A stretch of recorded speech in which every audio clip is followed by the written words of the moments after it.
Hi everyone, welcome to my channel.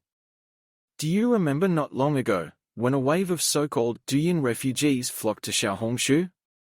Some netizens compiled a list of Chinese advantages that made Americans envious. One point in particular really resonated with people. Once Chinese people buy a house, they don't have to pay any more fees. There's no annual property tax, just a small maintenance fee. In contrast, in many Western countries like the US, homeowners are burdened with layers of yearly taxes: property tax, land tax, community tax, you name it. It's a heavy load. Recently, Florida Governor Ron DeSantis even made headlines by announcing a plan to eliminate property tax statewide. Meanwhile, some users on Xiaohongshu have been posting their Chinese homes along with their purchase costs, shocking American viewers with comments like, "That's so cheap and affordable." But is it really as good as it looks on the surface? Starting today, I'll be doing a short series to uncover the real stories behind what foreigners call ordinary Chinese housing stories that might just surprise you. Let's start with a quick look at how China's real estate market evolved. In 1998, China began major housing reforms, shifting from public housing to a commercial property system. Combined with rising incomes during the reform and opening up era, this triggered a golden 20 years for Chinese real estate. Many homes bought in the early 2000s increased in value several times over, some even by dozens of times. Real estate speculation became a fast track to wealth for many average citizens. The idea that buying a house is the safest investment became deeply rooted in society. But this momentum came to a halt in 2016, when President Xi Jinping declared, "Houses are for living in, not for speculation." Since then, the market has cooled significantly.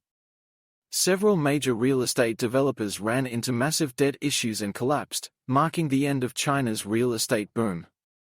Of course, fluctuations in housing prices are part of market behavior.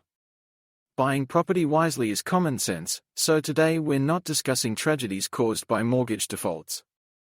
Instead, we'll be focusing on a deeper, systemic issue: unfinished housing projects, what we call rotten tail buildings. It refers to a housing project that started construction but was halted midway and never completed. In China, mortgage payments begin the day the contract is signed, regardless of whether the home is actually built. That means buyers are forced to start repaying loans immediately, even if construction hasn't finished. If they stop paying, they are blacklisted by banks, which can destroy their credit for life. The result? People are stuck paying off loans for homes they can't even live in, while also covering rent or finding another place to stay. It's not just a bad investment, it's a life trap. So why are there so many unfinished buildings? The root cause lies in a combination of reckless borrowing by developers, blind lending by banks, and government inaction. During the real estate boom, both banks and developers were in a frenzy, borrowing, buying land, expanding rapidly. Local governments also turned a blind eye, seeing this high turnover model as a GDP booster.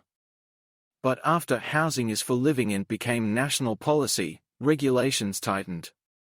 Then came the pandemic, which weakened both the economy and homebuyer confidence. Developers' cash flow dried up. Their financial chain snapped. So where did all the buyers' down payments and bank loans go? The painful truth is, developers had already used the money to buy their next plot of land. Projects were left unfinished, money burned, and buildings died halfway through construction. Worse yet, local governments were unable to step in, because they themselves were drowning in municipal debt. So they simply turned a blind eye. This forced more and more desperate homebuyers to take action and demand justice.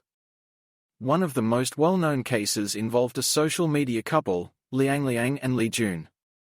They had documented their journey from renting to buying a home, only for it to end in disaster with an unfinished building.